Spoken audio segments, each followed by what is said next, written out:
بسم اللہ الرحمن الرحیم۔ السلام علیکم۔ کہانی ہب آفیشیل میں خوش آمدید۔ آج پھر دوستوں میں آپ کے لیے ایک بہت ہی اچھی اور سچی کہانی لے کر آئی ہوں۔ نئے آنے والے دوستوں سے گزارش ہے کہ وہ میرا چینل کو سبسکرائب کریں اور بیل آئیکن کو پریس کریں۔ تو چلیں بڑھتے ہیں کہانی کی جانب۔ شام نگر میں ارشد اور منیر دونوں بھائی رہتے تھے۔ ان کا والد کافی عرصہ پہلے فوت ہو گیا تھا۔ اس وقت وہ جوانی کی حدوں میں آ رہے تھے۔ ان کی بوڑھی ماں نے ان کو پالا، مختلف گھروں میں کام کاج کر کے، کسی سے مانگ کر یا جیسے بھی اس نے ان کو نہ صرف پالا بلکہ ان دونوں کی شادیاں بھی کی۔ ماں کو اپنے دونوں بیٹوں سے بے حد محبت تھی اور وہ بھی اپنی ماں پر جان چھڑکتے تھے، مگر ان کی جو بیویاں آئیں تو انہوں نے ان کی ماں کو اپنی جوتی پر رکھا اور اس کا جینا حرام کر دیا۔ بوڑھی ماں اپنے بیٹوں کی خاطر یہ برداشت کرتی گئی اور کوئی شکایت نہ کی۔ دن کو دونوں بھائی قریبی جگہ کام کرتے اور شام کو تھکے ہارے واپس آتے۔ ایک بار ان کی بیویوں نے طیش میں آ کر اپنی ساس کو بہت مارا اور لہو لہان کر دیا۔ ماں نے اس کی شکایت اپنے بیٹوں سے کی اور اگلا پچھلا سارا حساب کتاب کھول دیا۔ بیٹوں نے یہ سن کر اپنی بیویوں کو بہت مارا اور گھر سے نکال دیا۔ ان کی بیویاں بھی شاید ہٹلر کے خاندان سے تھی۔ فوراً گھر جا کر جھوٹ موٹ کا قصہ سنایا اور بھائیوں نے ان دونوں پر ہلا بول دیا۔ ان کی وہ ٹھکائی کی بس پوچھئے مت۔ ماں اپنے لہتے جگروں کو چھڑانے آئی تو اس کی سمندن نے ان کا وہ حال کیا اپنی بیٹیوں کے ساتھ کہ پوچھئے مت۔ بہرحال ان کا گھر خراب ہو گیا۔ مطلب یہ کہ ان کی بیویاں ہمیشہ کے لیے ان سے روٹھ کر میکے چلی گئیں۔ منانے کی لاکھ کوشش کی گئی مگر بے سود۔ کچھ عرصہ تک کوشش جاری رہی مگر کچھ نہ ہوا، وہ نہ آئی، بلکہ جو بھی ان کو منانے آتا اس کی وہ حالت کرتی کہ پوچھئے مت۔ بہرحال کچھ عرصہ بعد ان کی ماں ان کو چھوڑ کر ہمیشہ کے لیے چلی گئی، مر گئی۔ عزیز و اقارب کی ان سے بنتی نہیں تھی۔ کسی نے کچھ بھی ساتھ نہ دیا۔ روٹی ہوٹل پر کھاتے یا خود بناتے اور باقی کام بھی خود ہی کرتے۔ ایک بار منانے کے لیے بیگمات کے پاس گئے، واپسی پر گھر سے ایسے نکالے گئے جیسے ہیروئن یا پاؤڈر کا عادی کپڑے پھاڑے عام طور پر دکھائی دیتا ہے۔ یعنی مارا الگ، اوپر سے جو کچھ پیسے تھے وہ بھی نکال لیے اور کپڑے بھی پھاڑ دیے۔ 90 کلومیٹر کا سفر پیدل چلنے کے بعد ان کو گھر آنا پڑا، کیونکہ جس سے بھی مدد لی اس نے نشئی سمجھ کر ان کو دھکے دیے۔ یوں ان کی زندگی کی گاڑی چلنے لگی، کام کاج کرنے لگے اور زندگی گزارنے لگے۔ ارشد ایک بار سخت بیمار ہوا۔ اس کے علاج پر کافی خرچہ کیا گیا۔ وہ ٹھیک تو ہو گیا مگر غربت نے ان کو گھیر لیا۔ جو کچھ بھی تھا وہ تو علاج پر لگ گیا تھا، کچھ پاس ہوتا تو کھاتے یا پہنتے۔ بہرحال اب گزارا مشکل ہونے لگا تو نوبت مانگنے پر آ گئی۔ کچھ عرصہ تو محلے والے ان کو ایک آدھ روٹی اور سالن دیتے رہے، پیٹ بھر کر نہ ملنے سے وہ کمزور ہوتے چلے گئے۔ دہاڑی ان سے ہوتی نہیں تھی اور ادھار کوئی دیتا نہ تھا، پہلے والے پیسے بھی ان کو بخشوانے پڑ گئے تھے۔ یوں آہستہ آہستہ محلے والے اور عزیز و اقارب نے ان سے منہ موڑ لیا۔ جو ایک آدھ روٹی ملتی تھی وہ بھی بند ہو گئی، فاقے ہونے لگے۔ گھر کا جو بھی سامان تھا وہ بیچ کر کچھ قرض اتارا گیا، اب کچھ باقی بھی تھا۔ لیکن اب کچھ بھی نہیں رہا تھا کہ وہ بیچ دیتے، کام ان سے نہیں ہوتا تھا۔ یوں 2 دن ان کو سوائے پانی کے کچھ بھی کھانے کو نہ ملا۔ بھوک سے برا حال تھا۔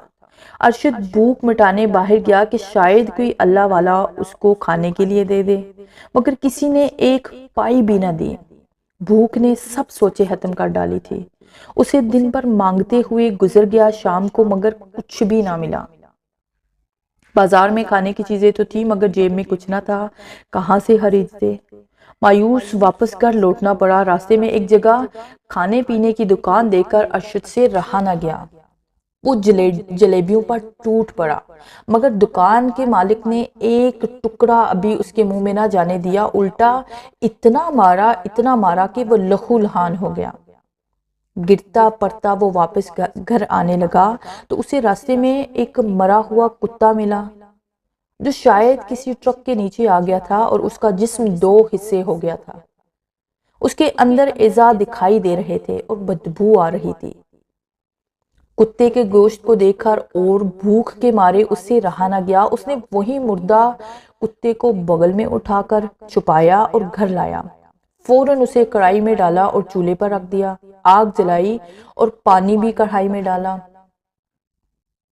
بھوک سے بے ہوش ہو چکا تھا منیر اور کھانا کھانا مانگ رہا تھا۔ اس نے تیزی سے کتے کے گوشت کا ادھ بھنا ہوا ٹکڑا اس کے منہ میں ڈالا اور وہ اسے آہستہ آہستہ چبانے لگا اور حلق سے اتارنے لگا۔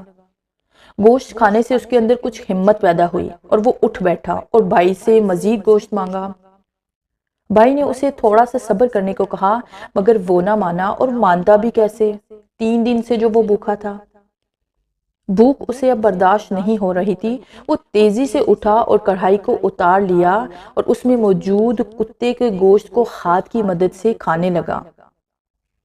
گوشت بہت گرم تھا، اس نے اس کے ہاتھ جلائے، منہ بھی جلایا، مگر وہ پاگلوں کی طرح کھانے لگا۔ وہ حرام جانور کے حرام گوشت کو ایسے کھا رہا تھا جیسے وہ بکرے کا گوشت ہو۔ ارشد نے بھی اسے کتے کے گوشت کو جی بھر کر کھایا۔ جب بھوک مٹ گئی تو تب عقل نے کہا، تم نے کیا کیا؟ ایک کتے کا گوشت کھا لیا۔ مگر دل نے اور پیٹ نے کہا، اور کیا کرتے، شکر ہے کہ یہ بھی ملا۔ شاید ان کو کے بھی آ جاتی، مگر جب پیٹ بھر گیا تو کے کا کیا سوال۔ یوں وہ انسانوں سے درندے بن گئے۔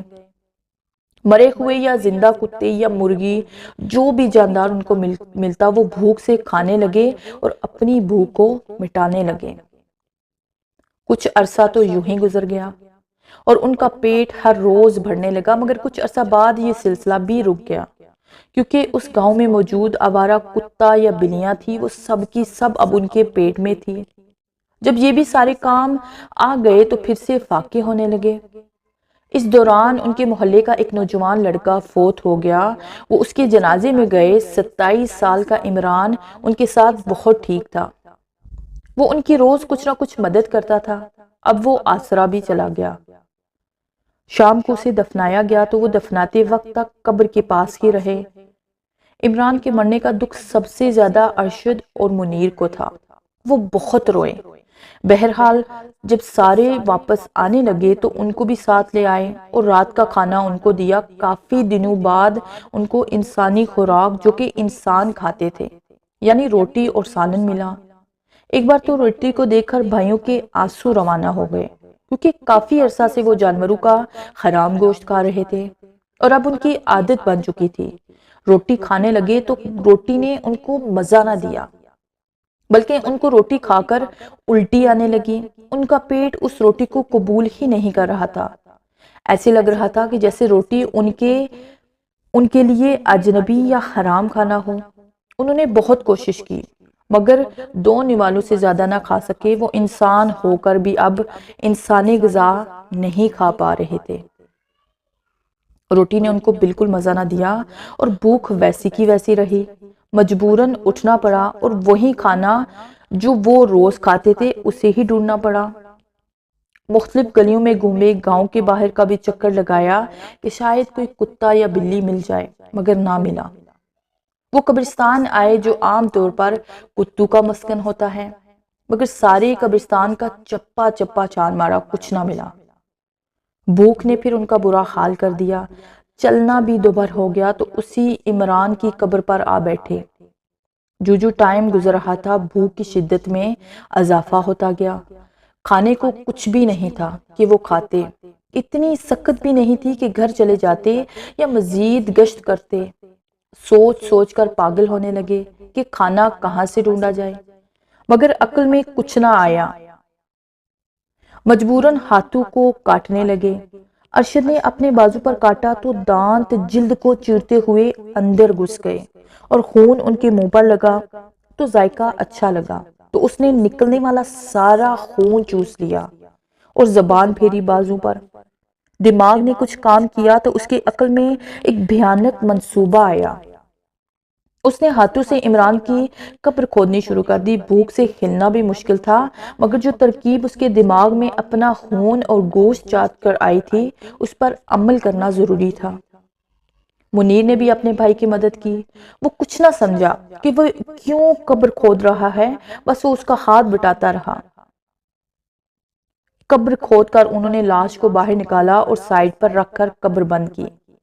اس کام میں ان کو کافی ٹائم لگا اور حلق سوکھ کر کانٹا بن گیا، پیٹ سکڑ گیا، ہلنے کی سخت بھی نہ رہی، مجبوراً یا جیسے تیسے قبر بند کی اور مردہ عمران کو گھر لائے، اسے کاٹا، گوشت کی بوٹیاں بنائی اور بھونا اور 4 دن میں مردے کا سارا گوشت کھا گئے۔ یوں ان کو کھانے کا نیا ذریعہ مل گیا اور انہوں نے کم سے کم 2 سال تک مختلف مردوں، آوارہ کتوں، بلیوں کو کھایا۔ ان کا ٹائم اچھا گزرنے لگا۔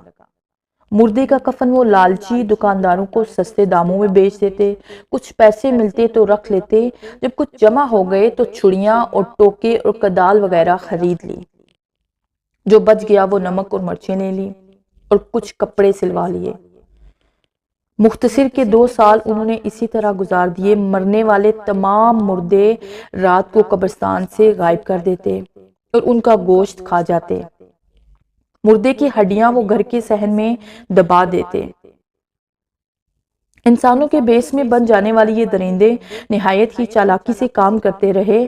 کسی کو کانو کان کچھ بھی خبر نہ ہوئی کہ ان کے گاؤں میں کیا کھیل کھیلا جا رہا ہے۔ انسانی غذا سے ان کو کچھ بھی لینا دینا نہیں تھا، وہ اس غذا کی جانب آنکھ اٹھا کر بھی نہیں دیکھتے تھے۔ کیا ان کا یہ کہنا تھا کہ کتے اور انسان کا گوشت بہت ہی لذیذ ہوتا ہے، ان کو بہت مزہ دیتا ہے، کہ وہ حلال جانوروں کی جانب آنکھ اٹھا کر بھی نہیں دیکھتے؟ انسانی اور کتے کا گوشت حاصل کرنے کے لیے وہ کچھ بھی کر سکتے ہیں۔ قسمت نے ان کا ساتھ دیا، وہ برابر اپنے کام میں بیزی رہے اور کسی کو کانو کان کچھ خبر نہ ہوئی۔ ایک بار وہ مردہ لے کر رات کو گھر آئے، اس کی ران کاٹی اور کھا کر سو گئے۔ محلے والوں میں سے چونکہ ایک بچہ تک بھی ان کے گھر نہیں آتا تھا، اس لیے وہ مردے کو ویسے ہی چارپائی پر ڈال کر لیٹ گئے اور اوپر کچھ کپڑا وغیرہ ڈال دیتے اور بے فکر ہو جاتے۔ خیر صبح ان کے گھر پڑوسیوں کا کتا گوشت کی بو سونگھ کر آیا تو ان کی نظر پڑ گئی۔ کتے کو دیکھ کر ان کے منہ میں پانی آ گیا۔ موٹا تازہ کتا ان کے سامنے تھا جس میں گوشت کی کافی مقدار تھی۔ وہ مردے کو چھوڑ کر کتے کی جانب لپکے۔ مردے کی دوسری بوٹیوں کی شکل میں کڑھائی میں چولہے پر پک رہی تھی۔ کتا بھاگ کر گلی میں چلا گیا اور دونوں احتیاط سے اسے پکڑنے کے لیے اس کے پیچھے ہو لیے۔ کتا تیزی سے بھاگتا ہوا مختلف گلیاں عبور کرتا گیا اور وہ بھی بھاگتے بھاگتے کتا کافی دور نکل گیا اور قبرستان میں آ گیا۔ مسلسل بھاگنے سے اس کے منہ سے پسینہ پانی کی طرح بہہ رہا تھا، مگر وہ اپنے پیچھے پڑے 2 انسانوں کے ہاتھ نہیں آنا چاہتا تھا، مگر بھاگ بھاگ کر اس کی ہمت جواب دے گی اور وہ قبرستان میں ایک جگہ تھکن سے نڈال ہو کر گر پڑا اور لمبے لمبے سانس لیتا ہوا سانس درست کرنے لگا۔ اس نے اپنے آپ کو ان انسانوں کے رحم و کرم پر چھوڑ دیا اور یہ دیکھنے لگا کہ وہ اس کے ساتھ کرتے کیا ہے۔ ارشد اور منیر نے کتے کو گرتا ہوا دیکھ کر تیزی سے اس کی جانب لپکے اور کتے کو پکڑ کر اس کی گردن مروڑ دی۔ ان دونوں کے بھی سانس پھولے ہوئے تھے، مگر کتے کو دیکھ کر ان کی ساری تھکاوٹ دور ہو گئی تھی۔ وہ خواب خیال میں اس کتے کے گوشت کو کھانے کا تصور کرنے لگے تھے۔ کتا بغیر کوئی آواز پیدا کیے مر گیا۔ ان دونوں نے اسے ایک جگہ رکھ دیا اور اس جگہ پر نشانی رکھ دی تاکہ رات کو اسے اٹھانے میں کوئی مشکل نہ ہو۔ پڑوس کی کتے کی مالکن جس نے کتے کو ان کے گھر آتا ہوا دیکھا تھا، وہ کتے کو پکڑ کر گھر لانے کے لیے گھر گئی۔ کافی عرصہ بعد وہ اس گھر میں داخل ہوئی تھی تو اسے ایک عجیب سی وحشت ہوئی، ڈر سا اسے لگا۔ اسے ایسے لگا کہ جیسے اس گھر میں انسان نہیں بلکہ جن بھوت رہتے ہوں۔ مکڑیوں کی جگہ جگہ جالے، عجیب سی بدبو، اجڑا ہوا گھر، کوئی شے کدھر پڑی ہوئی تھی اور کوئی کدھر۔ صحن بھی جگہ جگہ سے پھٹا ہوا تھا، کھڈے ہوئے صحن والی جگہ پر مکھیاں بنا رہی تھی جیسے کہ اس کے اندر کوئی مردہ جانور ہو اور بدبو بھی وہیں سے اٹھ رہی تھی۔ اس نے ناک پر ہاتھ رکھ لیا۔ کوئی ہے؟ 35 سالہ عشرت نے یہ فقرہ 3 مرتبہ کہا، مگر اسے کوئی جواب نہ ملا۔ وہ اندر کمرے میں گئی تو کڑھائی پر گوشت پک رہا تھا اور وہاں بھی تیز بدبو پھیلی ہوئی تھی۔ اس پر وہاں مزید رکنا محال ہو گیا۔ وہ تیزی سے باہر کو مڑی۔ مڑتے وقت اچانک اس کی نظر بائیں طرف پڑی، چارپائی پر پڑی، جس پر کوئی وجود لیٹا ہوا تھا اور اس کے اوپر سفید رنگ کی لخو بڑی چادر پڑی تھی۔ یہ دیکھ کر وہ خوف زدہ ہو گئی اور تیزی سے بھاگ کر گھر کی طرف گئی۔ اس نے اپنے بھائی کو سارا واقعہ بتایا۔ نعمان تیزی سے اس گھر آیا اور اس نے کمرے میں پڑے وجود کو دیکھا تو اسے بھی خوف محسوس ہوا۔ اس نے عشرت کے ساتھ مل کر چادر ہٹائی اور جب اس کا چہرہ دیکھا تو ان کی سٹی گم ہو گئی۔ خیرتوں کا پہاڑ ان پر ٹوٹ پڑا۔ مارے حیرانگی سے وہ بت کے بت بنے کھڑے ہو گئے۔ سامنے والا وجود ان کے رشتہ دار ریحان کا تھا، جو چند دن پہلے انتقال کر گیا تھا اور وہ اسے منو مٹی تلے دفنا کر آئے تھے اور اس کا کل بھی ہو چکا تھا، مگر یہ یہاں کیسے آیا؟ عشرت نے پوری چادر ہٹائی تو ایک بار پھر ان پر خوف کا غلبہ چھا گیا۔ دہشت سے ان کے جسم کانپنے لگے اور لہو رگوں میں جمع ہو گیا۔ اس کی دونوں ٹانگیں کٹی ہوئی تھی۔ پاس ہی ایک بڑا سا ٹوکا پڑا تھا جو خون آلود تھا۔ اس کا مطلب تھا کہ مردہ ریحان کی دونوں ٹانگیں اسی تیز دھار والے ٹوکے سے کاٹی گئی تھی اور یقیناً کڑھائی میں پکنے والا گوشت بھی ریحان کا ہی تھا اور باہر کھڈے ہوئے صحن میں یقیناً اس کی ہڈیاں ہی ہوں گی۔ ساری کہانی ان کی سمجھ میں آ گئی۔ نعمان تو خیر خوف پر قابو رکھ گیا اور غصے کو بھی دبا گیا، مگر عشرت سے یہ سب برداشت نہ ہوا۔ اس کی گونجنے والی بھیانک چینکوں نے آن واحد میں محلے داروں کو جمع کر دیا اور تمام لوگ تھوڑی دیر میں اکٹھے ہو گئے۔ عشرت نے ڈرتے ڈرتے سارا ماجرا کہہ سنایا، جسے گاؤں والوں میں غم و غصے کی شدید لہر ڈول گئی۔